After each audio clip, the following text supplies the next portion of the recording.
Writing টাস্কটির পিছনে 35 minutes spend করেছেন already.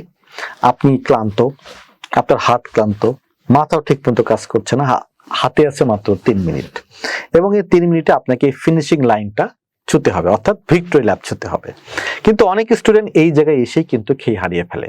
তাই আজকে আমরা শিখব কিভাবে আপনি কনক্লুশন উইদিন 3 মিনিটসের মধ্যে লিখতে পারেন। ওয়েলকাম সবাইকে আবারও এনটিভির আইএলটিএস সিরিজে। আইএলটিএস নিয়ে একটা অনেক ভুল ধারণা বা মিথ প্রচলিত আছে। অনেক পরীক্ষার্থী মনে করেন এক্সামিনারকে ইমপ্রেস করতে হবে, এবং ইমপ্রেস করতে হলে এক্সামিনারকে একদম রাইটিং এর এন্ডিং এ একটা সারপ্রাইজিং কিছু একটা দিতে হবে। একদম না। আইএলটিএস এক্সামে আপনাকে এক্সামিনারকে মোটেই ইমপ্রেস করতে হবে না, মোটেই আপনাকে সারপ্রাইজ করতে হবে না। বরং আপনি যদি নতুন ইনফরমেশন দিয়ে এক্সামিনারকে সারপ্রাইজ করার চেষ্টা করেন কনক্লুশনে, তাহলে তা কিন্তু আপনার স্কোর কমিয়ে দিতে পারে। কাজেই গোল্ডেন রুলস হচ্ছে আপনার অবশ্যই কোনো ধরনের নতুন ইনফরমেশন কনক্লুশনে অ্যাড করা যাবে না।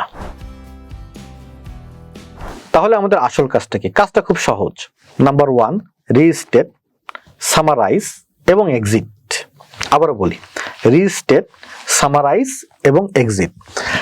কনক্লুশন যখন আপনি শুরু করবেন তখন অবশ্যই একটি কানেক্টরস দিয়ে শুরু করবেন, ইন কনক্লুশন দিয়ে, এবং শুরু করার পরে আপনি আপনার যে থিসিসটি রয়েছে, অর্থাৎ ইন্ট্রোডাকশনে যে আমি বলে এসেছেন আমি এর সঙ্গে এগ্রি করি, সেই কথাটাকে আপনাকে আরেকবার রিস্টেট করে বলতে হবে। This is called restate. Then আপনি সামারাইজ করবেন। কিসের সামারাইজ?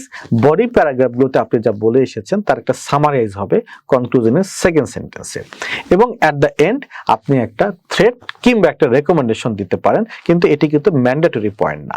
অর্থাৎ আপনি ইচ্ছা করলে আপনার কনক্লুশন 2টো সেন্টেন্সে লিখতে পারবেন, আবার 3টে সেন্টেন্সও লিখতে পারবেন, এবং এই 3টে সেন্টেন্স লিখে আপনি আপনার কনক্লুশন এন্ড করবেন, অর্থাৎ আপনার এসেটা এন্ড হয়ে যাবে। চলুন শুরু করা যাক। আমরা একটু স্টেপ বাই স্টেপ একটি প্র্যাকটিক্যাল এক্সাম্পল দেখে আসি। যেমন এই এসিটির জন্য এখানে কি লেখা রয়েছে দেখেন, some people believe that unpaid community service should be a compulsory part of high school program. মানে হাই স্কুল প্রোগ্রামে আমাদের আনপেইড কমিউনিটি বিভিন্ন ধরনের অ্যাক্টিভিটিগুলো একটা কম্পালসারি পার্ট করা উচিত। To what extent do you agree এবং ডিসঅ্যাগ্রি। ধরুন আপনি প্রথমেই অর্থাৎ ইন্ট্রোডাকশনে লিখে এসেছেন I fully agree because it builds character and help society. এটা আপনি লিখে এসেছেন, তার মানে আপনি আনপেড কমিউনিটি সার্ভিসের পক্ষে আছেন, যেটা অবশ্যই কম্পালসারি পার্ট হওয়া উচিত হাই স্কুল প্রোগ্রামে। এখন আপনি যখন কনক্লুশন লিখবেন এই লাইনটাকে আপনাকে একটু ডিফারেন্টলি চেঞ্জ করে লিখতে হবে। সে ফর এক্সাম্পল আমরা কি লিখেছি দেখেন, টু কনক্লুড, অথবা এর পরিবর্তে ইন কনক্লুশন লিখতে পারেন, I strongly believe that making volunteer work A requirement for student is beneficial. এই যে আমার ঠিক এই কথাটাকে আমি একটু পরিবর্তন করে প্রথম লাইনে লিখে দেব। তারপরে স্টেপ 2তে আমাদের যা কাজ সেটা হচ্ছে কি, বডি প্যারা সামারাইজ করা। বডি প্যারাটা আমরা কি লিখেছি দেখেন, বডি প্যারার সামারাইজ হচ্ছে আমার এটা, it not only foster personal growth and empathy but also provides essential support to local communities. This one আমার হচ্ছে বডি প্যারাগ্রাফের একটি সামারি। এবং যদি আপনার সময় থাকে অর্থাৎ অ্যালাউ করে, তাহলে আপনি একটি সাজেশনস দিতে পারেন, like this, if they do it with the right attitude, this should be a valuable experience for them, and this is the perfect একটা example এবং perfect conclusion to get band 9. So আমাদের তাহলে কিছু common traps কি আছে কনক্লুশনে, চলুন দেখে আসি। ট্র্যাপ 1 হচ্ছে কখনোই কিন্তু আপনি যে পয়েন্টটি আগে মেনশন করেননি সেটি আপনি কনক্লুশনে ইনক্লুড করবেন না।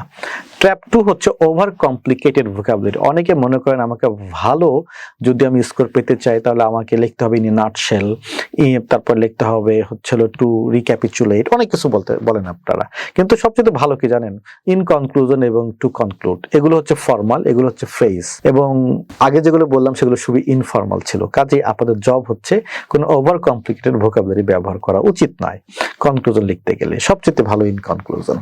দেন আপনাকে কিন্তু মানে ইনডিসিশনে ভোকা যাবে না। সে ফর এক্সাম্পল একটা ওপিনিয়ন টাইপের এসেতে আপনি ইন্ট্রোডাকশনে লিখেছেন আমি এটার পক্ষে আছি, পরে কনক্লুশনে এসে যেন আবার এরকম না করেন যে আমি পক্ষেও আছি আবার আমি কি আছি বিপক্ষেও আছি, না, কনক্লুশনে এসেও আপনি পক্ষেই থাকতে হবে। অর্থাৎ কোনো ইনডিসিশন অর্থাৎ ডাউট ক্রিয়েট করা যাবে না, তাহলে কিন্তু আপনার স্কোর কমে যাবে।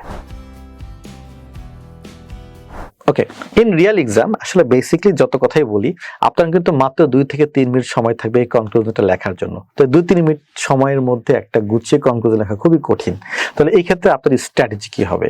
আপনি কিছু মেমোরাইজ করবেন, লিঙ্কিং ওয়ার্ড মেমোরাইজ করবেন, যেমন in conclusion, in present, final. আবার আমি তারপরে লিখবো I believe that dot dot dot dot is beneficial. আপনি আগে থেকে একটা প্ল্যান সাজায় রাখবেন, যেন এখানে আপনি ওয়ার্ডগুলো কি করতে পারেন, ইনপুট দিতে পারেন। শুধুমাত্র সামারাইজ একটা সেন্টেন্স আপনি নিজে থেকে লিখবেন বলে আপনি ডিসাইড করে রাখবেন। আর একটা বিষয় হচ্ছে, সেটা হচ্ছে ভিজুয়াল চেক। আপনি যখন কনক্লুশন লেখা শেষ হবে তখন একবার তাকাবেন এই বডি এসেটার দিকে, যে আপনার বডি প্যারা থেকে কনক্লুশনটা একটা সেপারেট প্যারাগ্রাফ হয়েছে কিনা। That's very important. আমরা তাহলে আজকের এই কনক্লুশন ক্লাসে কি পেলাম? আমরা কনক্লুশনে কিছু বিষয় পেলাম যেগুলো আমরা কনক্লুশনে করতে পারবো না। আমরা একটা 3 সেন্টেন্স স্ট্র্যাটেজি পেয়েছি। বেসিক্যালি এটা 2 সেন্টেন্স স্ট্র্যাটেজি হতে পারে যদি আপনি রেকমেন্ডেশন না লেখেন। এবং আমরা আরেকটা জিনিস পেয়েছি, সেটা হচ্ছে আমরা কিভাবে একটা গুছিয়ে কনক্লুশন লিখতে পারি।